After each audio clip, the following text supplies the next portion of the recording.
وعليكم السلام ورحمة الله وبركاته.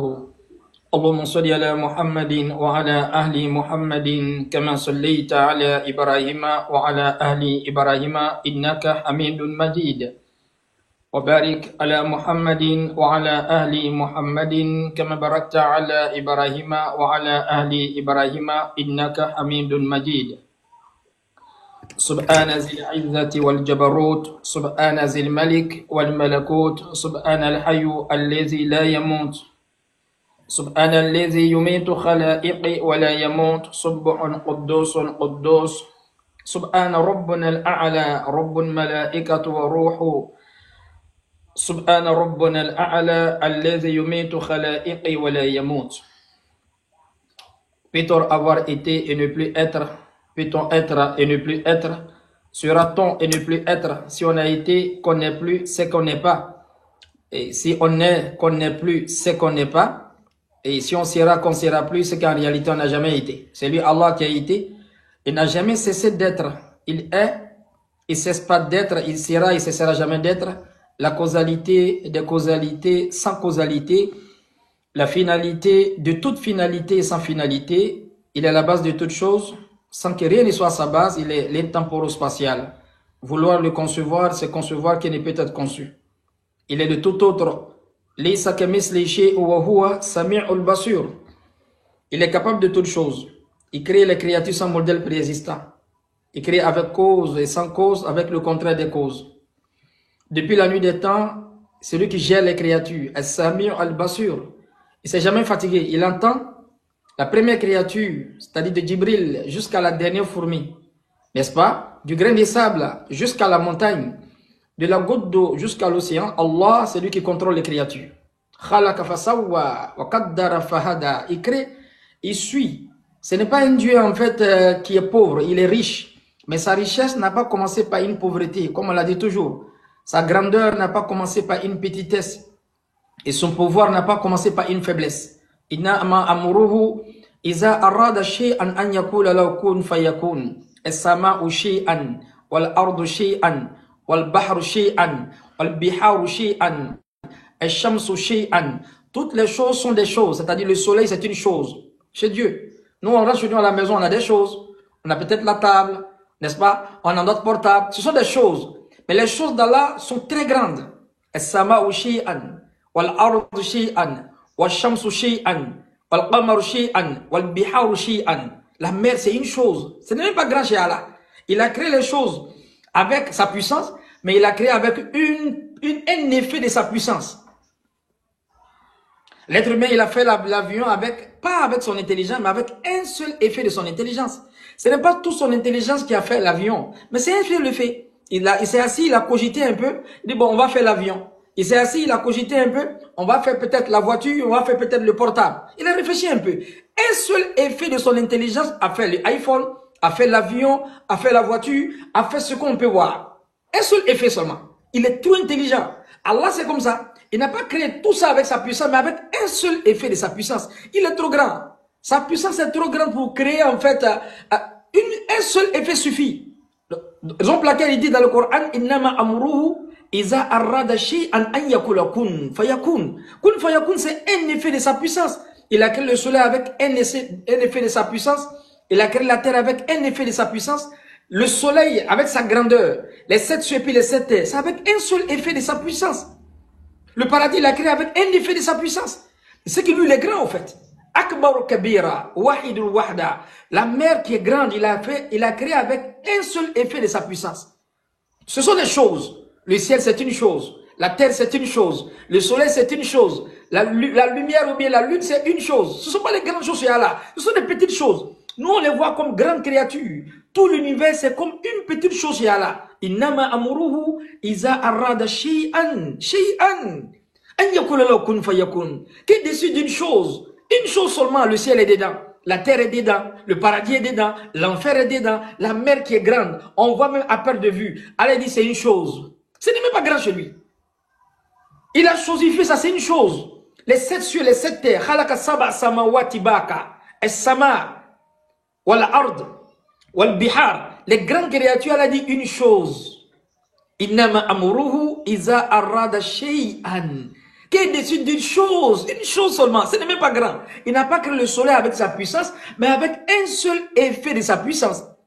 Sa puissance est trop. C'est un seul effet qui a créé le soleil, un seul effet qui a fait la lune, un seul effet qui a fait le soleil, qui a fait la mer, qui a fait le paradis, qui a fait l'enfer. C'est un seul effet qui a fait l'homme. Avec un seul effet, il a fait la femme. Avec un seul effet, il a créé les anges. Avec un effet, il a créé les génies. Il est puissant. Il dit une chose. As-sama'u shay'an, wal-ardu shay'an, wal-biharu shay'an, wal-qamaru shay'an. Tout est une chose. Ce n'est même pas grand celui. Innama amuruhu iza arada shay'an an yakula lahu kun fayakun. Ce sont des choses. C'est que lui il est grand. Donc on retourne aussi les frères en islam dans la prophétologie prédictionnelle et prévisionnelle. Robert Chaï disait, quand des gens se disputent pour des problèmes politiques et économiques, il arrive à un moment où le prix à payer devient très lourd. Ils cherchent à ce moment compromis et concession. Mais si se disputent pour des problèmes religieux, compromis et concession paraissent haïssables. Robert Chaï. On a eu cet enseignement de notre maître Mehdi Mahmoud. Les frères d'islam, la prophétologie prédictionnelle et prévisionnelle s'étudie. C'est avec ces critères de prophétologie-là, des sciences, que on va en fait comprendre les mensonges et les typographies. Je vois. Donc, il faut une connaissance historique pour les non contemporains, une connaissance événementielle. La connaissance événementielle, c'est-à-dire lui qui était témoin oculaire, pas témoin auditif. Ce n'est pas celui qui a entendu par où il dit. Il n'est pas en train de narrer le récit, il était présent. La connaissance événementielle. Après la connaissance événementielle, on a la connaissance quoi? Géographique. Aujourd'hui, on va en fait s'atteler sur la connaissance géographique. On avait commencé là le vendredi passé. Pour comprendre le territoire où en fait l'événement se passe. Et après la connaissance stylistique pour comprendre les métaphores, les allégories. Et après la connaissance sur l'arithmo-islamologie, sur la numérologie. Est-ce que vous voyez? Donc on avait parlé du mot Sinaï. Et aujourd'hui on va parler sur deux choses avant de retenir encore sur la deuxième partie. Il s'agit de quoi? Il s'agit de l'onomastique. C'est quoi l'onomastique?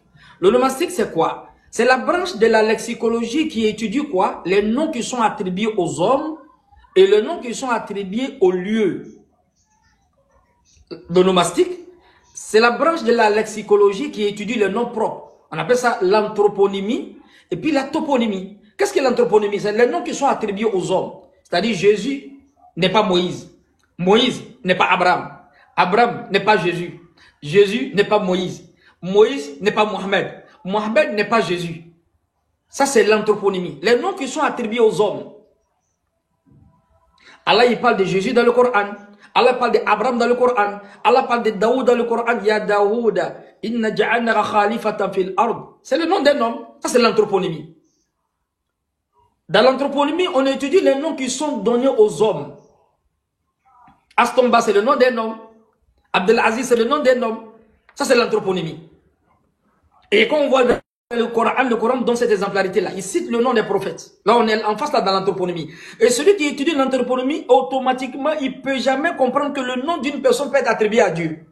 Si Moïse ne peut pas être Jésus, si Jésus ne peut pas être Mohamed, si Mohamed ne peut pas être Salomon, si Salomon ne peut pas être Jésus, pourquoi Jésus peut être Dieu? Donc, le fait d'attribuer d'abord la divinité à un être humain, c'est le manque de connaissance de l'onomastique. L'onomastique, c'est quoi? C'est la branche de la lexicologie qui étudie deux choses. C'est splitté en deux. L'anthroponymie et puis la toponymie.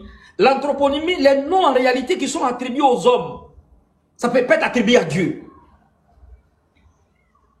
Si c'est attribué à un être humain comme Yahya, Jean, ça peut être attribué à une autre personne encore. Mais la première personne qui s'appelle Jean, il peut plus être Dieu encore. Par le nom, par le nom. Jean peut pas être Yahya. Yahya peut pas être Moussa. Moussa, il peut pas être Ibrahim. Ibrahim peut pas être Mohamed. Mohamed peut pas être qui encore? Issa, Jésus. Jésus peut pas être David. David peut pas être Salomon. Ça, c'est l'anthroponymie. Après l'anthroponymie, on reste maintenant dans notre thématique, la toponymie. La toponymie, c'est les noms qui sont attribués au lieu. Dans ces noms qui sont attribués au lieu, on ne doit pas mentir, on ne doit pas trahir l'histoire. On ne doit pas quoi? On ne doit pas trahir l'histoire. Et cette exemplarité, le Coran le donne. Il donne une exemplarité sur quoi? Sur l'anthroponymie. On donne le nom des prophètes sans se tromper. Et le Coran donne le nom des lieux sans se tromper. On appelle ça la toponymie. Et quand on étudie la toponymie en long et puis en large, on se retrouve dans le mont Sinaï. Et on va donner quelques exemplarités. On va voir combien de fois le Coran est précis et puis est concis sur les lieux. Le Coran quoi? Est précis et puis est concis sur les lieux. Maître, prends la sourate 2 au verset 55.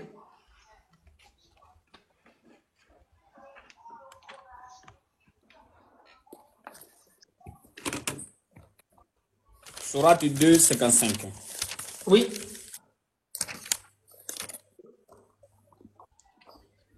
Et rappelez-vous, lorsque vous dites, ô Moïse, nous ne te croyons qu'après avoir vu Allah clairement, alors la foudre vous saisit tandis que vous regardiez. Donc ici, on est en face là de la connaissance géographique et historique. On avait dit que le peuple de Moïse, n'est-ce pas, ils ont eu un souci avec un renégat, n'est-ce pas, Pharaon. Et du coup, Moïse, sa vie était splittée en deux. Un moment où il est parti regarder le fils des enfants d'Israël en Égypte, où il était sous le joug de l'esclavage. Et après, ils ont traversé en fait la mer Rouge. C'est pas la même Méditerranée. Donc, on va citer les récits, vous allez voir. Chaque récit où Allah Ta'ala il parle de l'éducation spirituelle, ça montre qu'ils ont quitté le côté de l'Égypte après la fuite. Donc, où au moins Allah est en train de parler de quoi? De la foi, où Allah est en train de dire, ils n'ont qu'à prier dans leur maison. Ils sont où ça? Ils sont encore en Égypte. Donc, Allah ici, il fait une traçabilité dans le Coran qui va nous faire retourner encore sur le mont Sinaï et on va démontrer de fond en comble que ceux qui pensent que le mont Sinaï est de l'autre côté, ils se sont trompés. Mais pourquoi ils se sont trompés? Parce que Allah ne joue pas avec la précision. Il ne joue pas avec les lieux. Je parle ici de la toponymie. Si Allah ne joue pas avec les lieux, pourquoi les gens viennent jouer avec les lieux? Donc ici, l'événement qui se passe ici dans la sourate 2, ensuite, au verset 55, est une parole interpellatrice. Prends Deutéronome 33, verset 2, maître. Suivez attentivement les versets que nous vont ramener à quoi? À la toponymie, c'est-à-dire les lieux qui sont cités dans le Coran et dans les autres livres. Deutéronome 33, verset 2.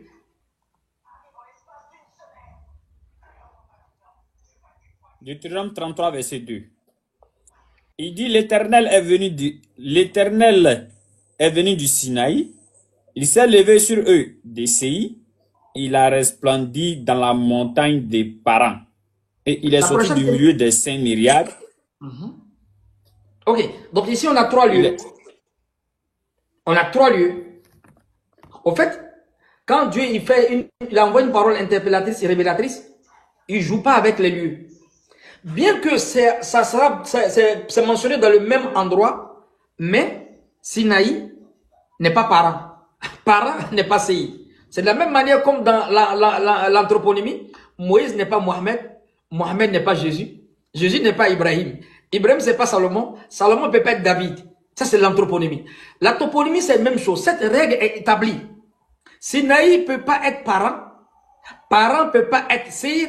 Séir ne peut pas être Sinaï. Bien qu'ils sont dans la même, en fait, territorialité, ils sont dans la péninsule arabique, il y a des lieux qui sont cités. Et cette vérité-là est coranique et le Coran ne joue pas avec les lieux. Mais bizarrement, tous les endroits qu'on va citer actuellement avant de déterminer sur le mont Sinaï, ces endroits sont connus. Il n'y a pas d'irtilaf entre les ulama, il n'y a pas de divergence. Sauf le mont Sinaï. C'est qu'il y a quelque chose.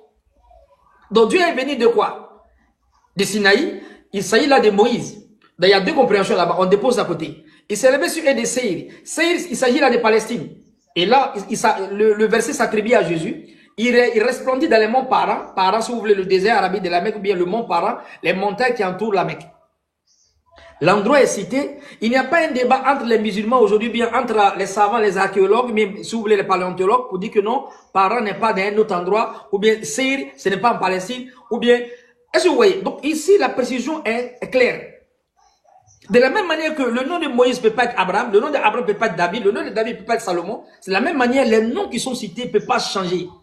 Mais tous ces noms qui sont cités dans l'histoire n'ont jamais eu de problème, sauf le mont Sinaï. Est-ce qu'on comprend? Prends la sourate 95 au verset 1. La même simultanéité encore dans le Coran. Sourate Wattin wa Zaytoun. Sourate 95, le verset 1. Par le figuier et l'olivier, et par le mont Sinin, Et par là? et par cette cité sûre. Très bien. Donc ici, on a 3 endroits. Bien que ici, le premier endroit parle en fait de Jésus, où on va expliquer ça quand on va parler de la spéléologie. Le deuxième endroit encore, Sinaï revient encore. Seulement qu'on est d'accord sur tous les endroits sauf Sinaï. Donc ici, le troisième endroit, la cité sûre, il s'agit de la Mecque, il s'agit de tout ce qui entoure la Kaaba, la Mecque, le parent, tout ça. Donc l'endroit est connu encore. Prends la sourate 28 au verset 14. Voilà, il parle de Moïse quand il est parti à Madian. Ici, les lieux sont cités. Le Coran est précis et concis. Sourate 28, verset 14. فلما ورد إلى مديان. L'autre page, la sourate Qasas. La sourate Qasas. La sourate 28. Oui, le verset 14 ne parle pas de Madian, maître. Toute la page. Juste à la première page où Moïse s'est dirigé vers Madian.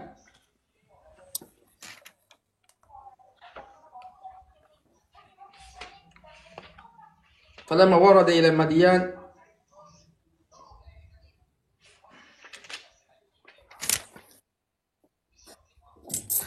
Juste après la fuite. Juste après la fuite de Moïse.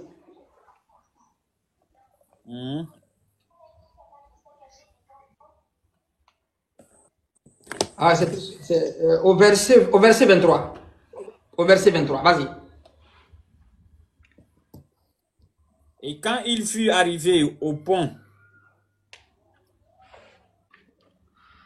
oui, continue. Et quand il fut arrivé au point d'eau de Madian, il trouva un attroupement de gens abreuvant leurs bêtes, et il trouva aussi 2 femmes se tenant à l'écart et retenant leurs bêtes. Il dit, que voulez-vous? Elle dit, nous n'abreuvons que quand les bergers seront partis et notre père est fort âgé. Donc ici encore, le Coran fait ressortir un critère sur la connaissance géographique pour comprendre le territoire. Dieu pouvait citer comme ça l'histoire pour dire que Moïse est quitté d'un endroit X à un endroit Y. Donc Dieu parle de Madian. Donc Madian est cité. Automatiquement, il n'est plus en Égypte encore. On n'a jamais eu de problème sur Madian. C'est pour ça que Madian n'est pas en Égypte. Mais le problème est toujours sur le mont Sinaï. Donc le Coran donne précision sur en fait, le côté en fait, géographique même de l'histoire. Donc ici, Madian est cité.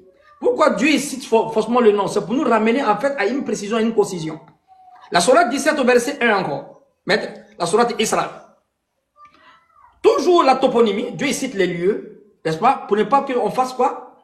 On fasse en fait la divergence dessus. Sourate 17 verset 1.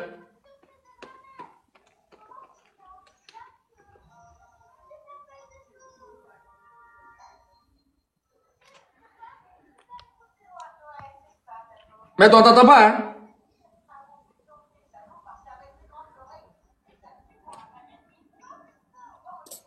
Pardon. Sourate 17, verset 1. Vous m'entendez maintenant? Oui, c'est bon maintenant. Est-ce qu'on me reçoit maintenant? Ok. Gloire et pureté à celui qui de nuit fit voyager son serviteur Mohammed de la Mecque al-Haram à la mosquée Al-Aqsa, dont nous avons béni l'alentour, afin de lui faire voir certaines de nos merveilles. C'est lui vraiment qui est l'audient, le clairvoyant. Tu as vu, donc ici, il y a 2 endroits. Donc on parle de toponymie ici. Makkah n'est pas Aqsa, Aqsa n'est pas Makkah. Subhanallazi asra bi abdihi laylan min al-masjid al-haram ila al-masjid al-aqsa allazi barakana hawlahu linuriyahu min ayatina innahu huwa sami'ul basir. Donc il y a 2 endroits ici. N'est-ce pas? Tu as lu 2 endroits. La mosquée de Haram à la mosquée de Aqsa. Donc ici dans la toponymie et puis dans la toponymie, dans l'anthroponymie, on ne peut pas faire ikhtilaf, on ne change pas les lieux. Ça devient une trahison. Et ça c'est respecté dans la prophétologie. Ça devient une trahison. De la même manière que Makkah peut pas être quoi? Madina. Madina peut pas être Makkah. Makkah peut pas être Aqsa. Aqsa peut pas être Makkah. C'est de la même manière, Moïse peut pas être Abraham. Abraham peut pas être Moïse. Il s'agit là de l'onomastique. C'est très important. Les noms qui sont donnés aux lieux, les noms qui sont donnés aux hommes, Donc ici, dans la toponymie, le Coran fait mention ici que les noms sont précis et puis sont concis. Il a fait voyager son serviteur de la mosquée de Haram à la mosquée de Aqsa. Deux lieux différents, mais il n'y a pas eu de divergence dessus. La sourate 3, au verset 123 encore, qui nous parle de la bataille de Badr. Toujours le lieu, la toponymie.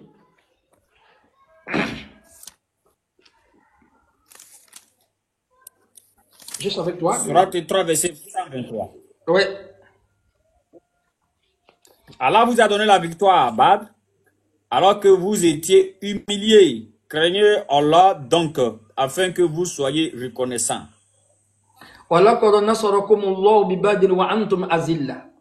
Tu as vu? Donc ici, Badrin ici est cité, alors que c'est le nom d'un puits. Mais comme ils ont fait la bataille à côté d'un puits, donc on en face là de la précision dans les territoires. Le puits est là. Le nom du puits est donné à la bataille. Donc Dieu ne joue pas avec les lieux. Maître, je ne sais pas si vous me comprenez. L'onomastique, c'est deux choses. La troponymie et l'anthroponymie. L'anthroponymie, les noms qui sont donnés aux hommes, Dieu ne joue pas avec ça. Et la toponymie, les noms qui sont donnés aux lieux, Dieu ne joue pas avec ça. Mais comment un puits seulement qui est cité dans un récit a le nom d'une bataille? Et ça, c'est la bataille de Badr. Et la sourate 30, au verset 3 encore, cette même exemplarité sur la toponymie est citée. La sourate Rum. Vas-y, maître. Sourate 30, verset 3. Oui. Dans le pays voisin, et après leur défaite, ils seront des vainqueurs. Bon, je commence au verset 2, ou bien Oui. c'est bon. Rum. Ouais, les Romains ont été vaincus dans le pays voisin, et après leur défaite, ils seront les vainqueurs. Dans quelques années, à Allah appartient le commandement. Donc le verset de Gulibatu Rum fi adnil ard. Les Romains ont été vaincus fi adnil ard. On est dans le pays voisin, mais le thème étymologique signifie dans l'endroit la plus basse de la terre. Et quand tu regardes dans l'histoire, les archéologues confirment que c'est l'endroit la plus basse de la terre, c'est-à-dire l'endroit le plus bas de la terre. Pourquoi le Coran fait cette précision? C'est là-bas, il y a eu la guerre.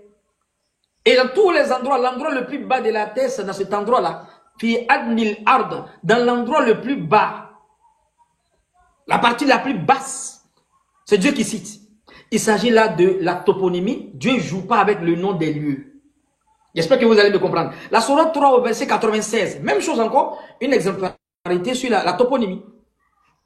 La sourate 3 verset 96. Inna awwal baytu wudi'a lin-nas lallazi bi Bakkata mubarakan hudan lil alamin.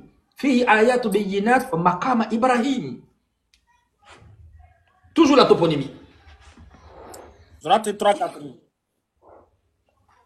Verset 96.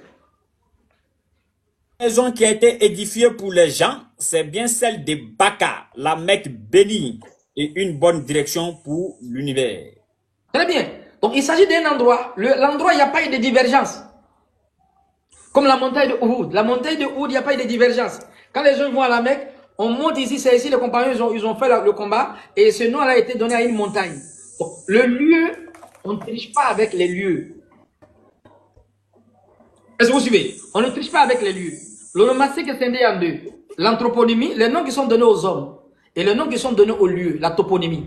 Et dans la toponymie, le Coran ne se trompe pas. Donc si les gens sont unanimes sur les noms qui sont donnés aux créatures, aux lieux plutôt, il n'y a pas de divergence. Il n'y a jamais de divergence sur un lieu, sauf le mot Sinaï. Ça vous fait pas réfléchir? Là-bas, il n'y a pas eu de divergence à quelque part. Tout le monde est unanime, sauf un endroit qui a été caché. Pourquoi? La sourate 48 au verset 18, la sourate Fatih, la victoire éclatante. Allah, il fait encore une exemplarité sur la toponymie, sur le lieu. Alors, je vous parle avec le lieu. Maître, vas-y. Sourate 48, sourate la victoire éclatante au verset 18.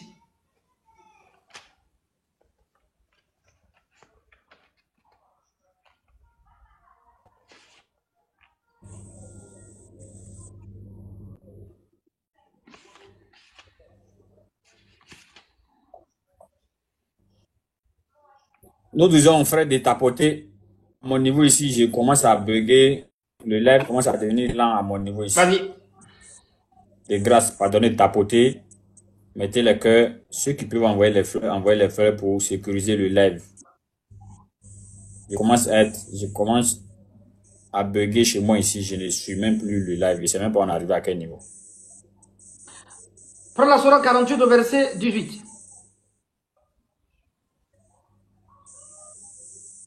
Où ça, vous avez donné un verset? Oui, la sourate 48 au verset 18.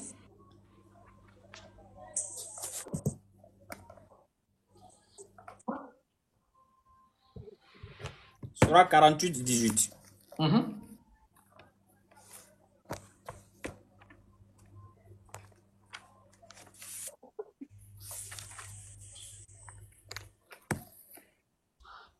Allah a très certainement agréé les croyants quand ils t'ont prêté le serment d'allégeance sous l'arbre.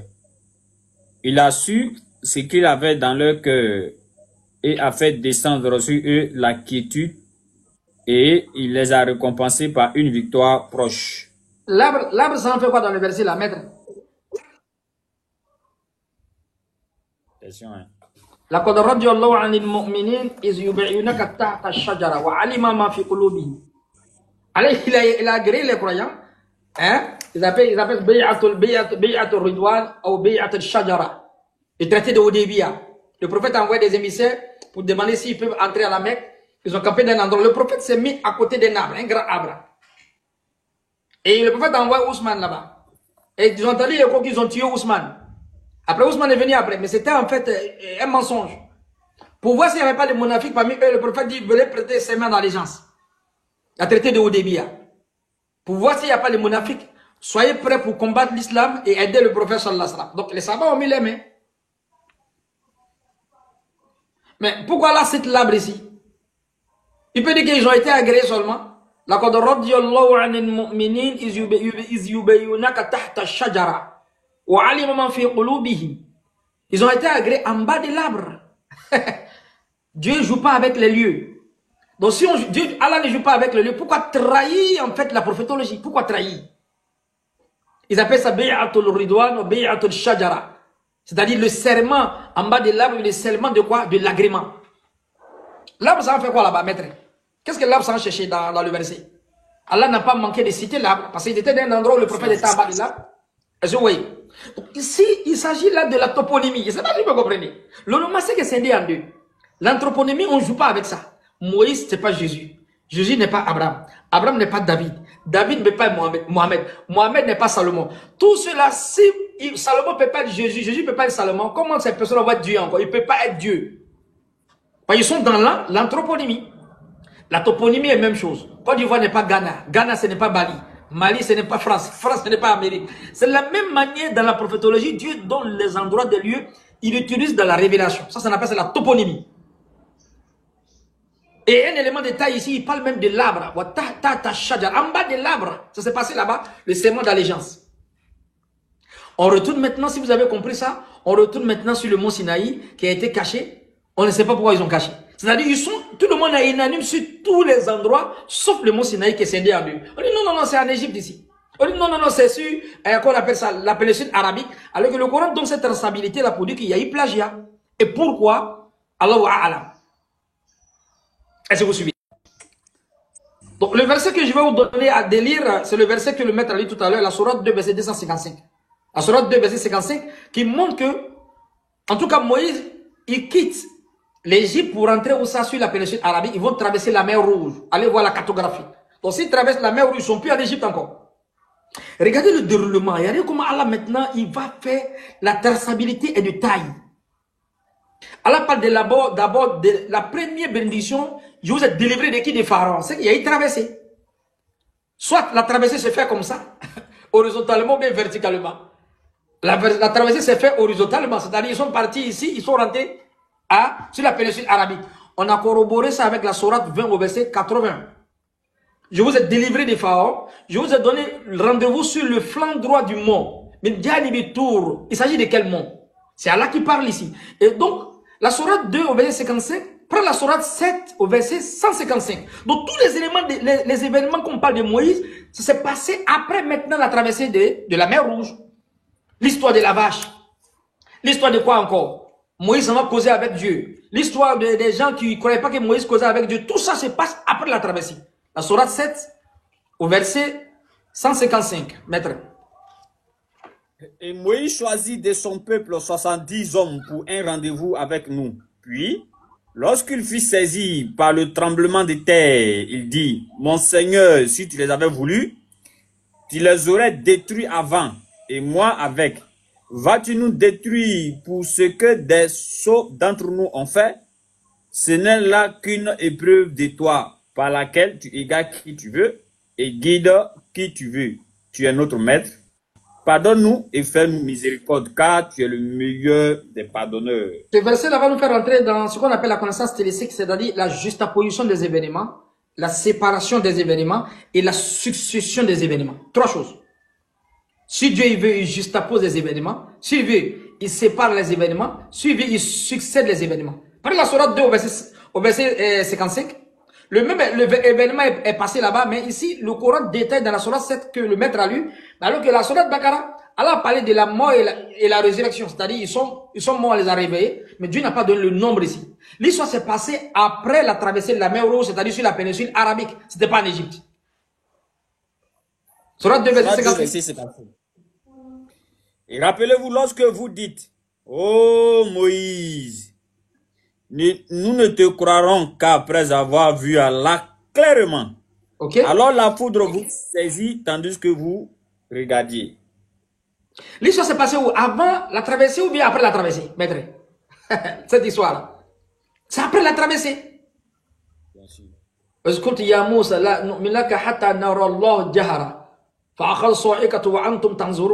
Allah a fait descendre la tonnerre sur eux. Et la Bible reprend cette histoire-là.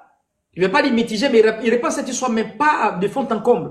Donc le Coran ici donne, l'histoire, le Coran ne donne pas le nombre ici, dans ce verset-là. Le Coran va donner le nombre maintenant dans le verset que le maître a lu dans la sourate 7, verset 155, où ils étaient 70 personnes. Parce qu'ils ne connaissent pas que Moïse peut causer avec Dieu. Donc ils ont voulu éprouver Moïse. Et un bruit assourdissant qu'ils ont entendu, en fait ils sont morts. Mais dans Deutéronome, on dit qu'ils se sont évanouis.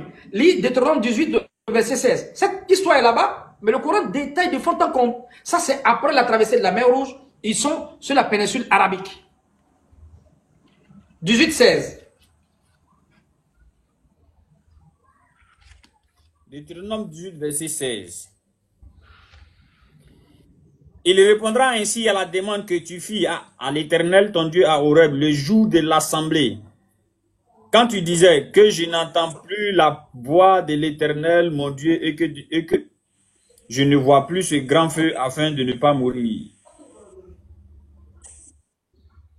L'Éternel dit? C'est bon? L'Éternel dit ce qu'ils ont dit est bien, n'est-ce pas?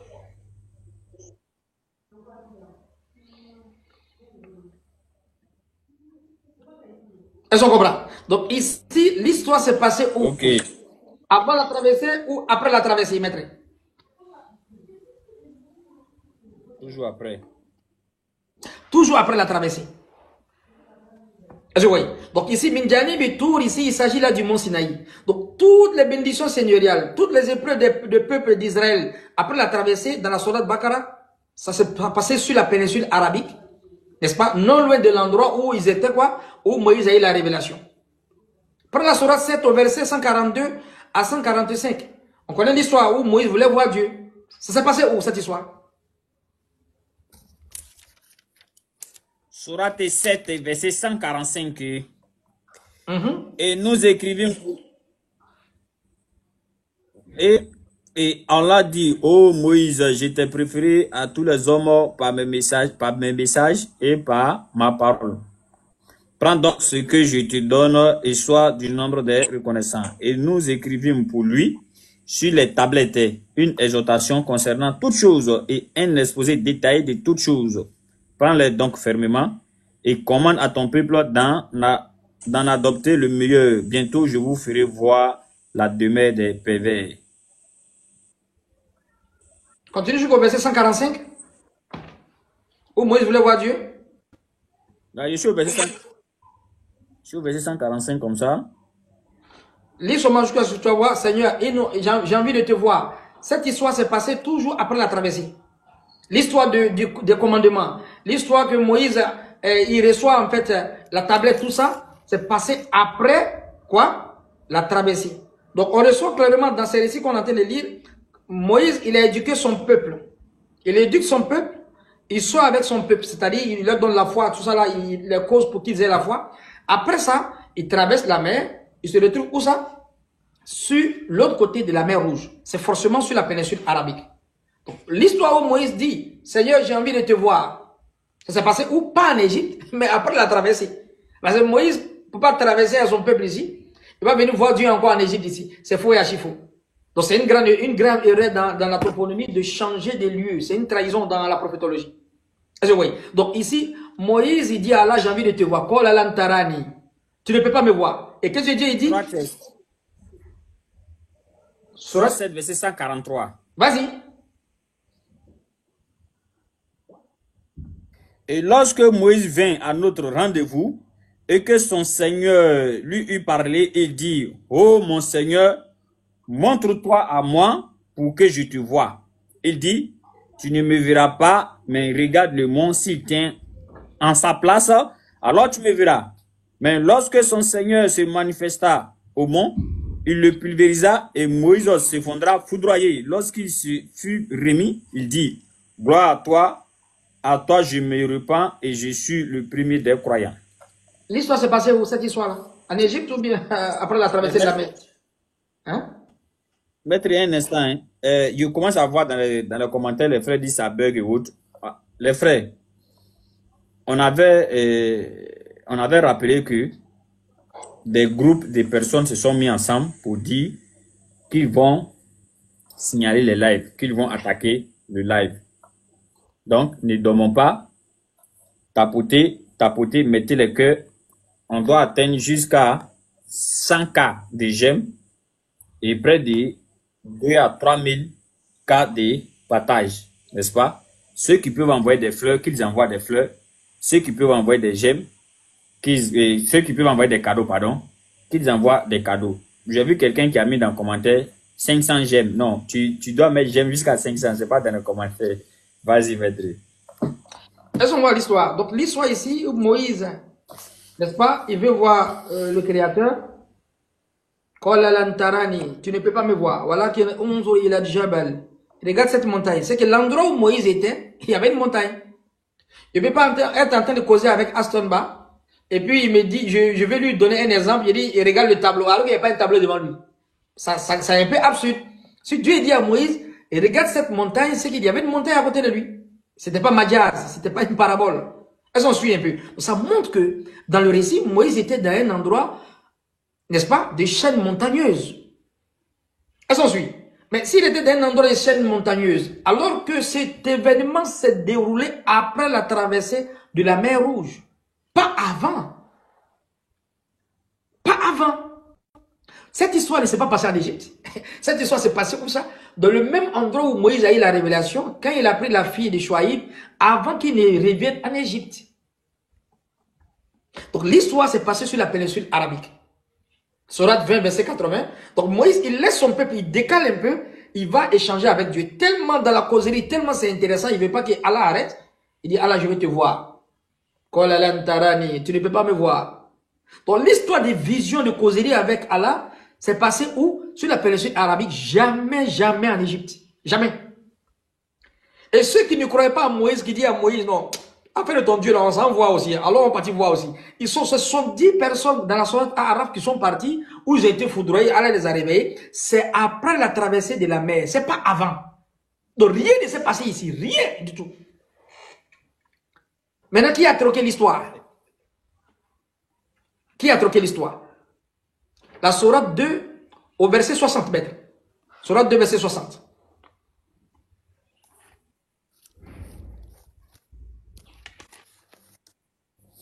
Sourate 2 verset 60. Et rappelez-vous, quand Moïse demanda de l'eau pour désaltérer son peuple, c'est alors que nous dîmes, frappe le rocher avec ton bâton. Continue, maître. Oui, un instant, on vient de me... On vient d'afficher quelque chose sur l'écran. Moi, je vous ai dit, oh, partagez, ne partagez pas. Quand le direct va sauter tout à l'heure, on vient de mettre un message que je dois truc.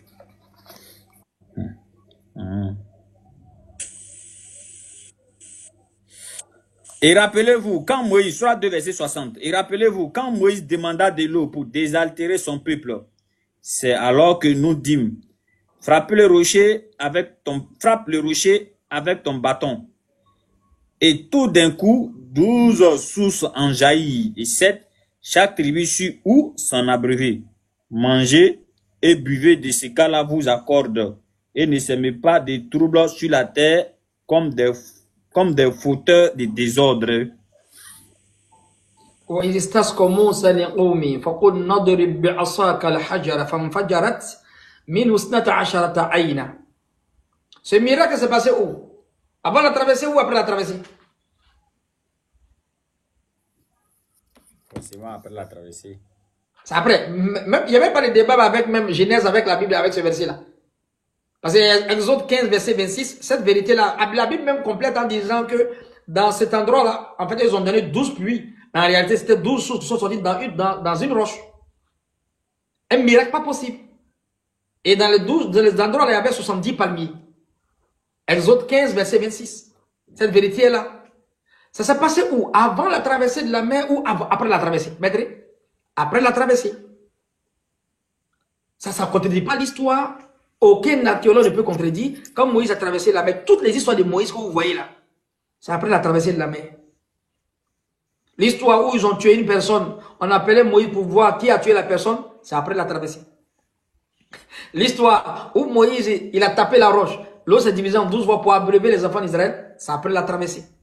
L'histoire où Moïs a causé avec Allah, Allah dit tu ne peux pas me voir. Et Moïse s'est évanoui. Hein? انظر إلى الجبل فإن استقر مكانه فسوف تراني فلما تجلى ربه للجبل جعله دكا وخر موسى صعقا فلما أفاق قال سبحانك تبت إليك وأنا أول المؤمنون. Moïse s'est évanoui. Quand il s'est réveillé, il dit je suis le premier des croyants. Cette histoire s'est passée après la traversée. Rien ne s'est passé ici, maître, mais rien. Est-ce que vous comprenez? Rien ne s'est passé ici, rien du tout. Mais si rien ne s'est passé aussi, quelle est cette histoire qui vient dire que Moïse était sur le mont Sinaï ici? On sait que Moïse est né en Égypte. Moïse a fait une vie en Égypte où il a regardé son peuple pour le faire sortir. Quand ils sont revenus, ils ne sont plus jamais retournés encore. Sauf Allah dans le Coran, il est en train de parler ici, on les dit, comme ça, où Allah dit, si il veut nous retourner à Misr.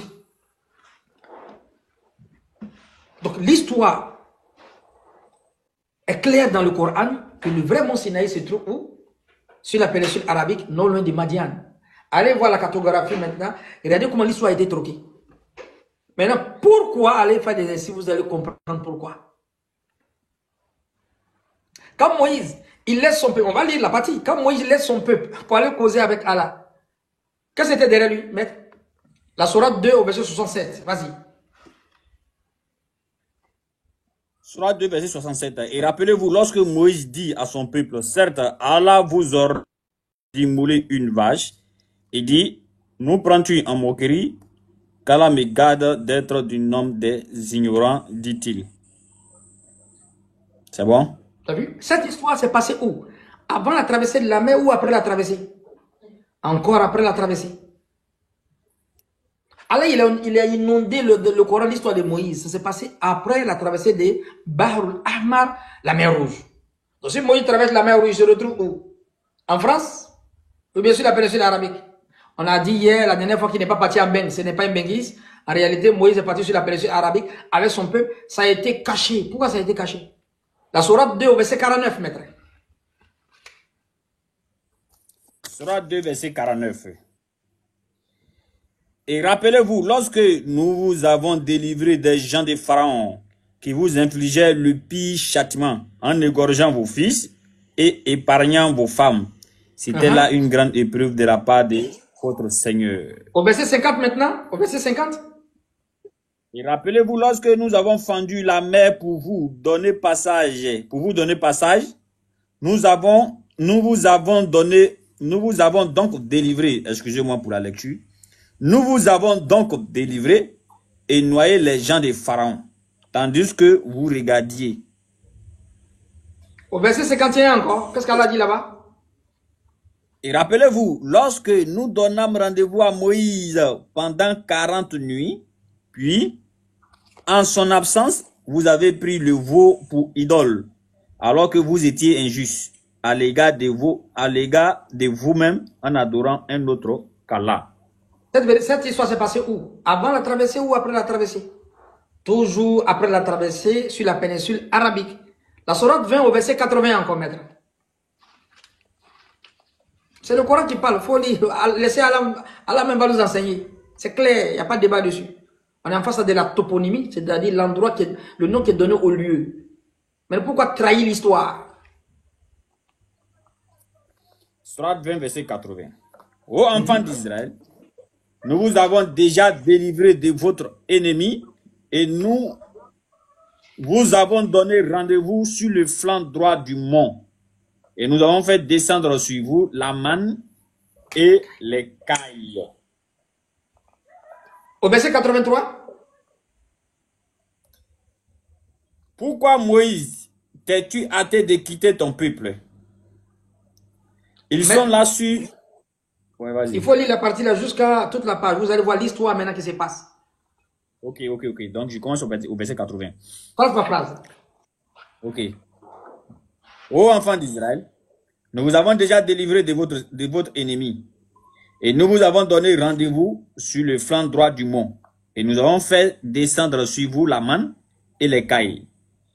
Mangez des bonnes choses que nous vous avons attribuées et ne vous montrez pas ingrats. Sinon, ma colère s'abattra sur vous et celui sur qui ma colère s'abat va sûrement vers l'abîme. Je suis grand pardonneur à celui qui se repent, croit faire de bonnes œuvres, puis se met sur le bon chemin. Pourquoi, Moïse, t'es-tu hâté de quitter ton peuple?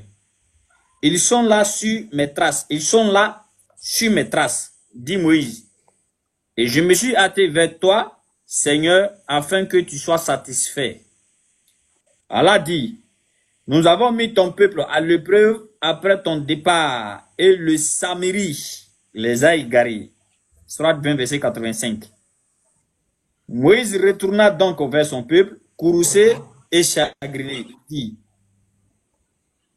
ô mon peuple, votre Seigneur ne vous a-t-il pas déjà fait une belle promesse? L'alliance a-t-elle donc été trop longue pour vous? Ou avez-vous désiré que la colère de votre Seigneur s'abat sur vous pour avoir trahi votre engagement envers moi?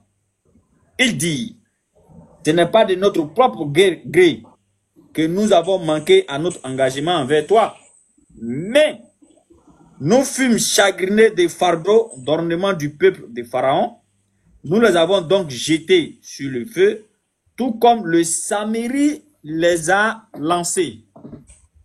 Donc ici, maître... Je continue ou je m'arrête ici? Après, tu as continué. Quand Moïse, maintenant, il laisse son peuple, il décale un peu pour aller causer avec Dieu pendant 40. Puis, il en fait sortir pour eux un veau. Ouais, vas-y, maître. Quand il décale avec son peuple pour aller causer avec Allah pendant 40 nuits, il y a un bandit là-bas qu'on appelle Samérie. D'autres l'appellent Moussa Samérie dans le tafsir. Samérie, n'est-ce pas?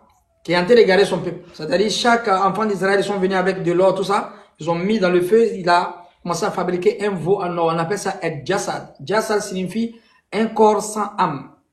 Un corps sans âme. Donc ce jassad là, il a fait ça comme un veau. N'est-ce pas? Il a mis, il ne sait pas quel pouvoir il a mis dedans, et puis le veau a commencé à mugir. Donc ça fait des bruits. Et dans la voix est sortie dans, comment on appelle ça? Dans ce veau là, je suis votre Seigneur. C'est le Seigneur de Moïse qui est là. Il a oublié les parties ailleurs. Moïse s'est trompé au fait.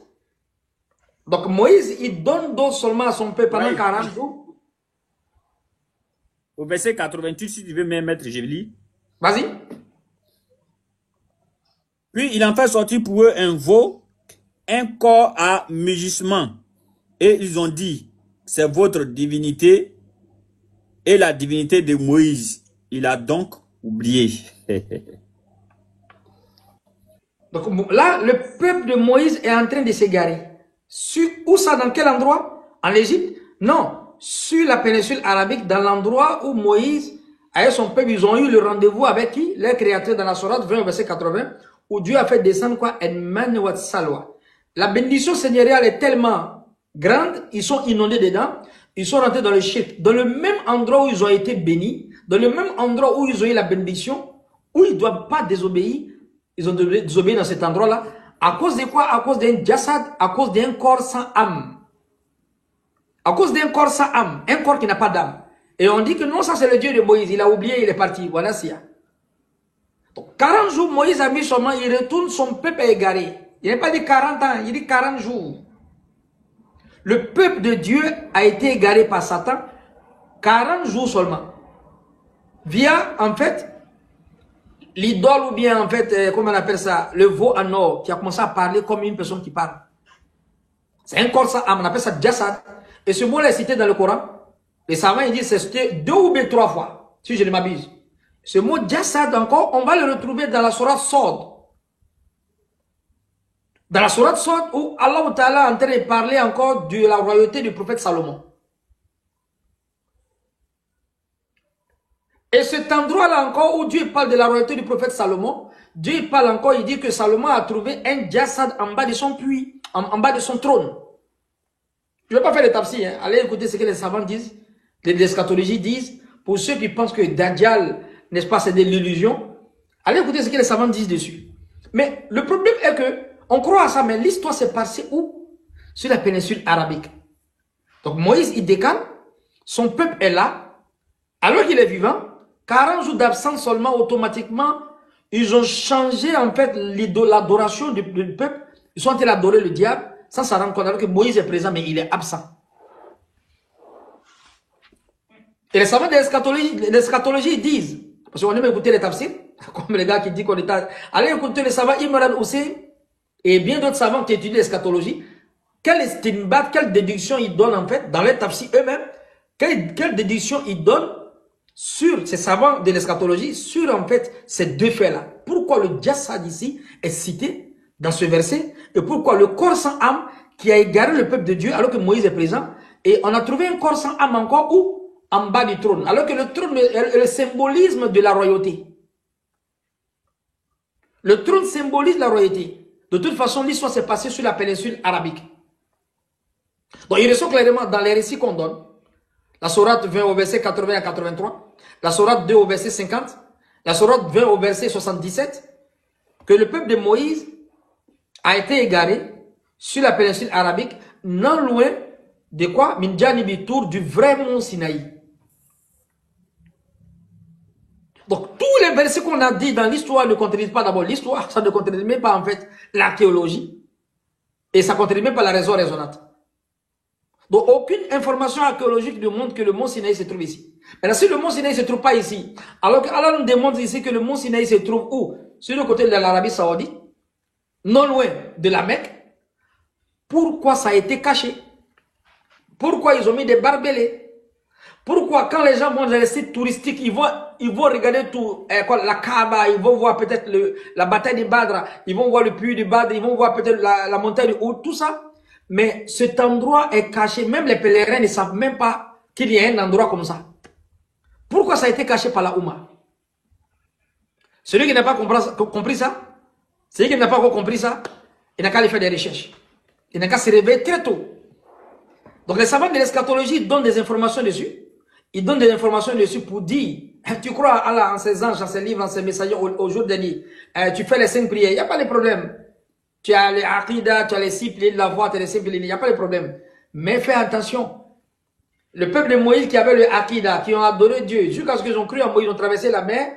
40 jours d'absence, Moïse est présent seulement, il n'est pas encore parti, il est présent. Le peuple de Moïse a été quoi? A été séduit avec le jassad, avec un corps sans âme. Avec un corps sans quoi? Sans âme, je prends la sourate 37. Donc on va faire la simultanéité avec les deux versets et on va laisser les gens aller réfléchir. Juste pour dire que si l'histoire se passe sur la péninsule arabique et que le mont Sinaï en réalité n'a jamais été ici en Égypte, bien qu'on nous a dit dans souvent beaucoup de tafsirs, Ba'dul Asfar, en réalité ce n'est pas du tout vrai. Soit c'est deux choses. Soit c'est lié à une typographie idéologique, soit c'est lié à une typographie politique, et soit c'est lié à une coalition politico-militaro-religieuse. Soit ils savent, ils n'ont pas dit, soit ceux qui ont pris l'enseignement ne savent pas. On lit le dernier verset, Suratul 38, je pense.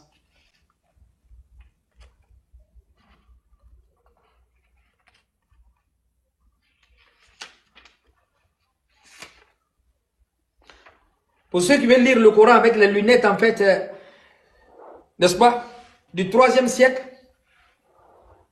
les savants contemporains qui expliquent, n'est-ce pas, les savants de l'eschatologie comme Imran Hussein avec bien d'autres qui expliquent ce verset-là, ça va contredire beaucoup de choses, beaucoup de choses.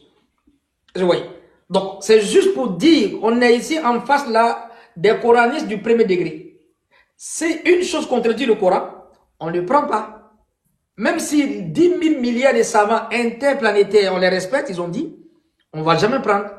Donc allez voir maintenant les savants, Mazakola imam Qurtubi fi tafsirihi, Mazakola imam Ibn Kassir fi tafsirihi, Mazakola imam Jalalain fi tafsirihi. Allez voir les Mufassiroun, qu'est-ce qu'ils ont dit en réalité sur le mont Sinaï.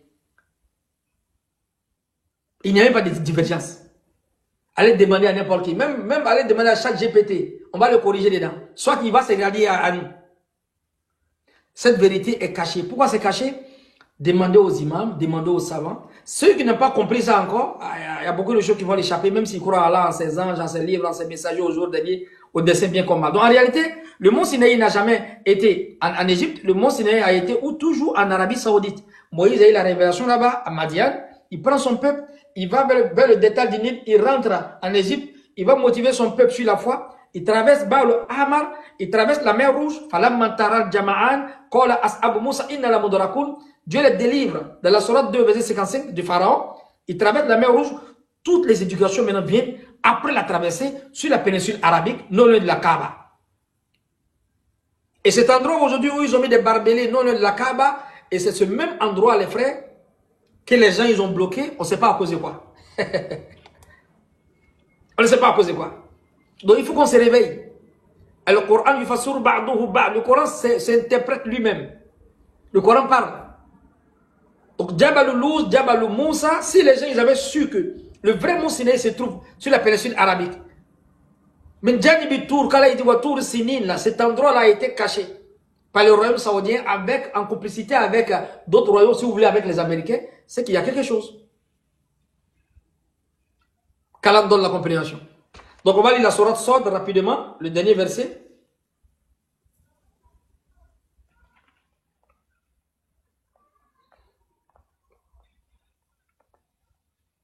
On a donné à Salomon, maître sourate 38.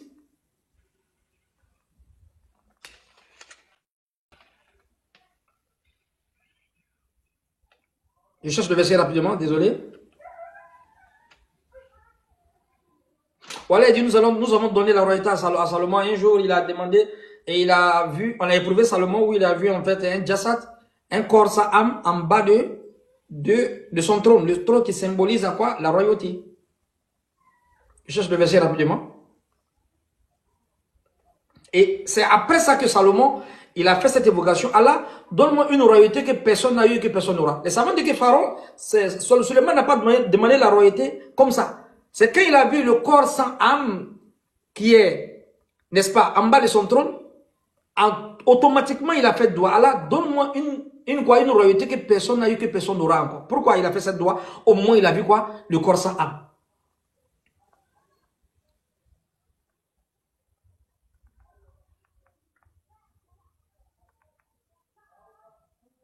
Oui, la sourate 38 au verset 34. C'est le dernier verset qu'on va lire. Sourate 38, verset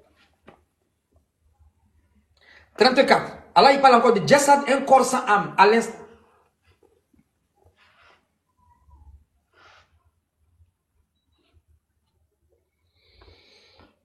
C'est bon, tu m'entends ou bien? J'ai fait la lecture. Mais on t'entend pas bien. On t'entend pas bien. Ah, vous m'entendez pas? Ouais, c'est bon maintenant. Bon, c'est bon maintenant, ok. Moi, j'ai dit au frère, tapoter, tapoter. Depuis là, je suis en train de lire même, je l'ai fait même la lecture, on m'entendait pas. Tapoter, mettez les cœurs, et puis c'est pour nous bien, nous tous, quoi. Surah 38, verset 34. Et nous avons certes éprouvé Salomon en plaçant sur son siège un corps. Ensuite, il se repentit. Il dit, Seigneur, pardonne-moi et fais-moi don d'un royaume tel que nul après moi n'aura de pareil. C'est toi le grand dispensateur. C'est toi le grand dispensateur. C'est bon? Donc ici, Salomon, il fait la doua quand il voit quoi? Un corps, un jassad qui n'a pas d'âme, qui est en bas du trône. Il n'a pas fait la doua avant. Il a fait la doua après la vision. Il a vu. Alors que le trône est le symbolise de la royauté. Et il voit en fait un jassad juste en bas du trône. Quand il a vu, je ne sais pas s'il a eu peur, il voit en même temps dire, Allah, donne-moi une royauté que personne n'a eu, que personne n'aura. Pourquoi il dit ça? C'est comme si moi je vois Aston Ba et puis Allah, il faut me faire riche. C'est qu'il y a quelque chose chez Aston Ba qui n'est pas clair. Hein? Toi, tu n'es pas là, tu ne demandes pas la richesse. C'est clair. Je vois Aston Ba mettre non, Dieu, il faut me donner l'argent aussi. Ah, c'est bizarre. C'est qu'il y a quelque chose. Les prophètes, ce ne sont pas des enfants. Ils ont en fait des compréhensions eschatologiques. Pourquoi Pharaon, pardon, Salomon, alayhi salam, il voit en même temps le corps sans âme et en même temps il fait son évocation. Allah donne-moi une royauté que personne n'a eu, que personne n'aura. C'est comme s'il a peur, en fait. C'est comme s'il crée quelque chose. C'est comme s'il a vu quelque chose. Interrogez-vous. C'est absurde de voir Aston Ba, il n'a rien, et puis il dit, Allah, il faut me donner l'argent aussi. C'est qu'il y a quelque chose. C'est qu'il y a quelque chose. C'est qu'il y a quelque chose, si Aston Ba qui m'a influencé. Donc j'ai commencé à demander l'argent aussi, parce qu'il y avait quelque chose sur lui. La doua de Salomon est conditionnée à la vision de quoi? Du corps sans âme en bas de son trône. Donc, le jassad veut dire un corps sans âme.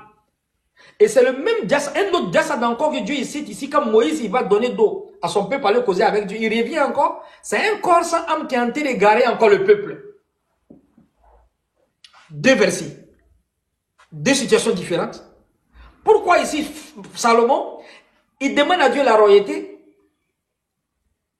à la vision de qui? D'un corps sans âme en bas de son trône. Le trône qui est le symbolisme de la royauté.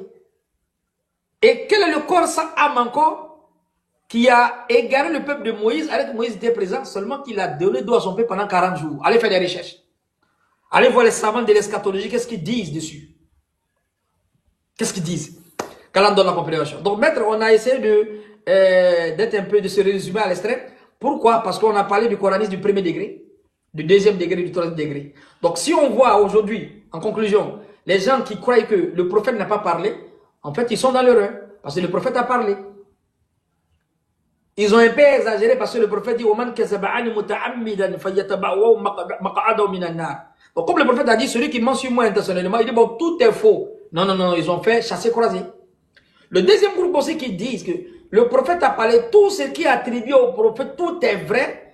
Raison pour laquelle j'ai fait sortir des choses qui contredisent le Coran, qui contredisent même beaucoup de savants que le Coran dit. Comme l'histoire d'Adam. Et comme le mot Sinaï, la quasi-totalité. Demandez à un savant, le mot Sinaï, on dit ça en Égypte. Alors que c'est faux, ce n'est pas en Égypte. Pourquoi ça a été caché? Pourquoi les enseignements qu'on a reçus depuis nos savants et savants, depuis belle lurette, ça a été caché? Et pourquoi il y a des barbelés là-bas aujourd'hui? Pourquoi? Qu'Allah donne la compréhension. Donc, j'exhorte aux frères musulmans, à tous les frères musulmans, de rester dans le deuxième niveau. Il faut être le coraniste du deuxième niveau, du deuxième degré. C'est-à-dire, on croit à Allah, au Coran 100%, les paroles du prophète 100%, et on doute. Il y a d'autres paroles qu'ils ont attribuées au prophète, d'autres récits qu'ils ont attribués, qui contredisent le prophète, qui contredisent le Coran. C'était juste, en 3 semaines, je voulais expliquer pour dire, il est mieux pour les musulmans de rester au deuxième niveau. Quand on envoie un hadith, il faut être craintif.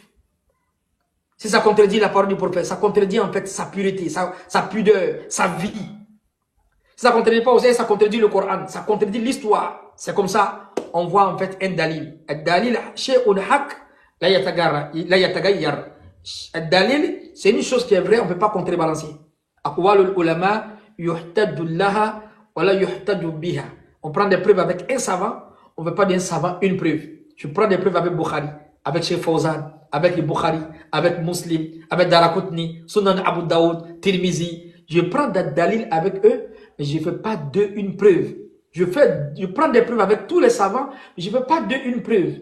Je prends des preuves avec le Coran, avec le prophète, mais je fais d'eux une preuve. فَإِن تَنَزَعْتُ فِي شَيْءٍ فَرُدُّوهُ إِلَى اللَّهِ وَرَسُولِهِ إِن كُنتُمْ تُؤْمِنُونَ بِاللَّهِ وَالْيَوْمِ الْآخِرِ.